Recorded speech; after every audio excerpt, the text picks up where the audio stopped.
जय हिंद प्यारे साथियों, बीपीएससी टीचर 2.0 की अगली क्लास में आप लोगों का स्वागत है।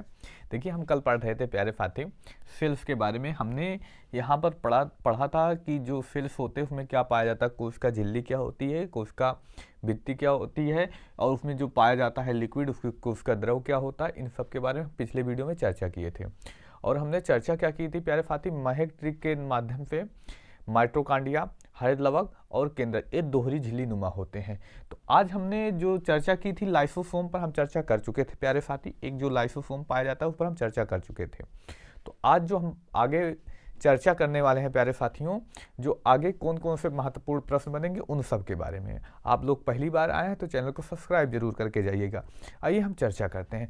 आज जो हम चर्चा करेंगे पहले माइटोकांड्रिया पर। किस पर प्यारे साथी? माइटोकांड्रिया पर।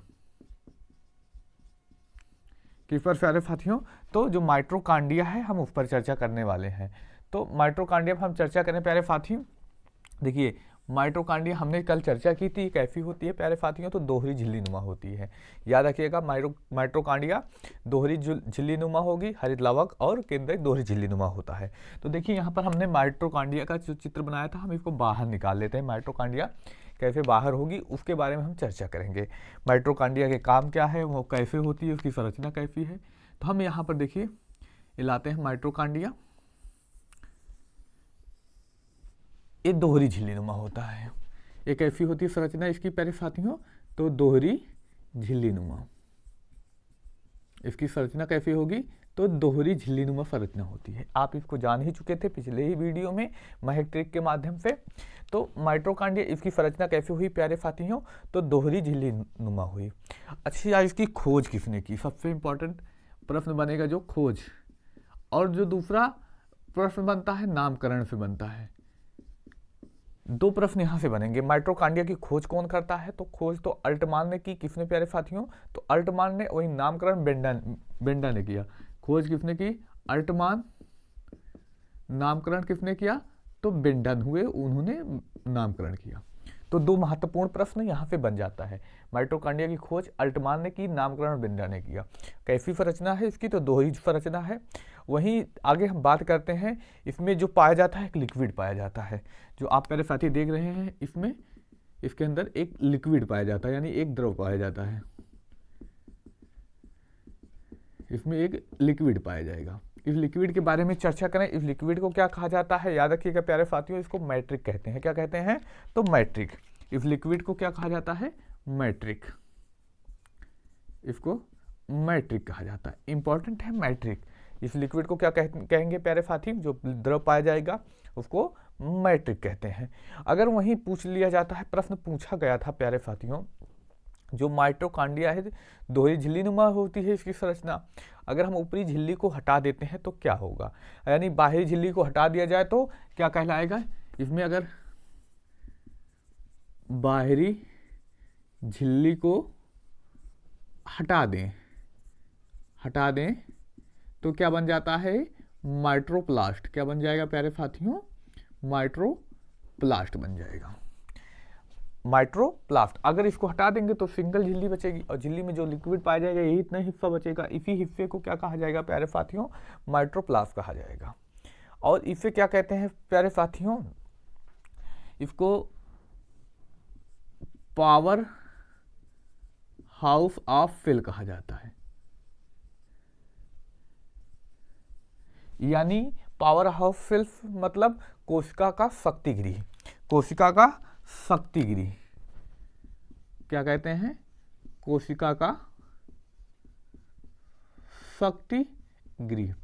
क्योंकि प्यारे साथियों यही माइटोकांड्रिया जो कोशिका को होता है, कोशिका को जितनी भी एनर्जी मिलती है इसी माइटोकांड्रिया के माध्यम से ही मिलती है। ये महत्वपूर्ण प्रश्न माइटोकांड्रिया से बनते हैं। ये तो हमने चर्चा की जंतु के बारे में, और जंतु के साथ साथ हम पेड़ पौधों के बारे में भी यहाँ पे चर्चा कर लेते हैं। देखिए, जो हमारा श्वसन होता है, श्वसन से जो ऊर्जा मिलती है हमें किसके माध्यम से मिलती है? तो माइटोकांड्रिया के द्वारा मिलती है। श्वसन से ऊर्जा प्रश्न पूछा जाएगा। श्वसन, जो हम श्वास लेते हैं, श्वसन से ऊर्जा हमें किसके माध्यम से मिलेगी प्यारे साथियों? कांड्रिया से मिलती है, से मिलती है। देखिए जो हम सांस लेते हैं प्यारे साथियों, जब हम सांस लेते हैं तो जो ऊर्जा बनती है, ऊर्जा किस माध्यम से बनती है, तो माइटोकांड्रिया के माध्यम से बनती है। ये इंपॉर्टेंट प्रश्न बनता है। और इसमें याद रखिएगा प्यारे साथियों, एक रिएक्शन होता है, एक अभिक्रिया होती है, वो अभिक्रिया पेपरों में कई बार पूछी गई है। तो उस अभिक्रिया के बारे में हम जान लें, कौन सी अभिक्रिया होगी। तो C6H12O6 क्या होगा प्यारे साथियों, ग्लूकोज किसकी, ऑक्सीजन की उपस्थिति में, ऑक्सीजन की उपस्थिति में क्या होगा, ऑक्सीजन होगा, तभी ये अभिक्रिया होगी। और किस में होगी, तो किसकी उपस्थिति, माइटोकांड्रिया, किसके प्यारे साथियों, माइटोकांड्रिया,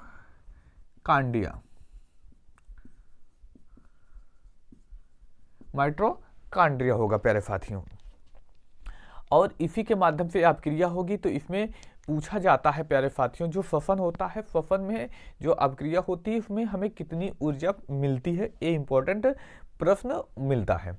तो उसके बारे में हम चर्चा करें तो क्या हो जाएगा, 6CO2 क्या हो जाएगा प्यारे साथियों, 6CO2 प्लस 6H2O। और इस सारी प्रक्रिया में हमें 36 ATP ऊर्जा मिलती है। कितना, 36 ATP ऊर्जा। अब यहाँ पे एक प्रश्न बनता है, ATP क्या होता है। तो याद रखिएगा प्यारे साथियों, जो हमारे शरीर में ऊर्जा होती है, जो हमारे शरीर में ऊर्जा होगी किस रूप में हमारे शरीर में संचित रहती है, तो ATP के रूप में संचित रहती है। हमारे शरीर की ऊर्जा, हमारे शरीर की ऊर्जा ATP के रूप में संचित रहती है, संचित रहती है। कई बार पेपरों में प्रश्न पूछा है, जो हमारे शरीर की ऊर्जा होती है वो किस रूप में संचित रहती है, यानी स्टोर रहती है, तो किस रूप में, तो ATP के रूप में रहती है प्यारे साथियों। एक महत्वपूर्ण प्रश्न बनता है। और इस पूरे अभिक्रिया में क्या होता है प्यारे साथियों, इसमें जटिल अणु टूटकर क्या होते हैं, सरल अणुओं में विभाजित हो जाते हैं। इस पूरी प्रक्रिया में जो श्वसन होता है, इसमें क्या होगा, जितने भी जटिल अणु होंगे, जटिल अणु क्या होंगे प्यारे साथियों, टूटकर इसको सरल अणुओं में बना देंगे। तो देखिए अब इस अभिक्रिया को क्या कहते हैं, सबसे इंपॉर्टेंट एक प्रश्न बनता है। तो जटिल यानी कोई चीजें जटिल है, उसको सरल बनाना तो उसको काटना पड़ेगा। तो वही काटने से हम ले आते हैं कैटाबॉलिक। क्या हो जाएगा प्यारे साथियों, इस अभिक्रिया को क्या कहते हैं, इस अभिक्रिया को कैटाबॉलिक रिएक्शन कहते हैं। अगर वैसे तो देता है कैटाबॉलिक रिएक्शन, लेकिन मान लीजिए अगर हिंदी ना देता है तो इसको क्या कहेंगे प्यारे साथियों, अपचयन। कौन सी अभिक्रिया प्यारे साथियों, इसे अपचयन अभिक्रिया कहते हैं। तो श्वसन एक कैटाबॉलिक रिएक्शन है, याद रखिएगा प्यारे साथियों, क्योंकि इसमें सरल माफ कीजिए जटिल अणु टूट कर क्या होते हैं, सरल अणु में बदलते हैं। और ATP क्या होता है, ATP का फुल फॉर्म पे पूछा जाता है, तो हम यहाँ नोट करेंगे ATP का फुल फॉर्म, पूरा नाम क्या होगा प्यारे साथियों। ये इंपॉर्टेंट प्रश्न पेपरों में पूछा गया है, इसलिए आपको ये भी नोट करना चाहिए। क्या हो जाएगा, एडिनोसिन ट्राइसल्फेट। क्या हो जाएगा, एडिनोसिन ट्राइसल्फेट। इंपॉर्टेंट प्रश्न प्यारे साथियों, एडिनोसिन ट्राइसल्फेट हो जाएगा, इसलिए ये आपको तैयार करने की आवश्यकता है। आप इसको भी तैयार कर सकते हैं प्यारे साथियों। अगर वहीं हम बात करें प्यारे साथियों, तो जो ये रिएक्शन होता है इसके ठीक विपरीत क्या हो जाएगा, ठीक विपरीत पेड़ पौधों में होता है। इसका ठीक विपरीत, जैसे यहाँ पर हम देखेंगे तो ये जो इधर लिखा गया हो इसको इधर लिख देंगे। पेड़ पौधों में क्या हो जाएगा, 6CO2 6H2O किसके उपस्थिति में, सूर्य के प्रकाश और हरित लवक और क्लोरोफिल की उपस्थिति में क्या होगा, बनाएंगे क्या, C6H12O6 और C6O2। ये इंपॉर्टेंट प्रश्न यहाँ पे जो बनने वाले हैं श्वसन से। बाकी पेड़ पौधों जब हम संश्लेषण पूरा पढ़ेंगे तो वहाँ पर भी पढ़ेंगे पेड़ पौधों के श्वसन के बारे में। बाकी आगे हम बात करेंगे अगले वीडियो में और भी जैसे लाइसोसोम पाया जाता है, लाइसोसोम क्या है, गोल्जी काय क्या है, केंद्रक में कौन कौन से महत्वपूर्ण प्रश्न बनेंगे, राइबोसोम क्या है। तो इन सब के बारे में हम अगले वीडियो में चर्चा करेंगे। आप लोग नए आए हैं तो चैनल को सब्सक्राइब करके जाइएगा और अपने मित्र भाई बहन में भी शेयर कीजिएगा और अपना धैर्य बनाए रखिए और मेहनत भी करते रहिएगा। मिलते हैं अगली क्लास में। धन्यवाद। जय हिंद प्यारे साथियों।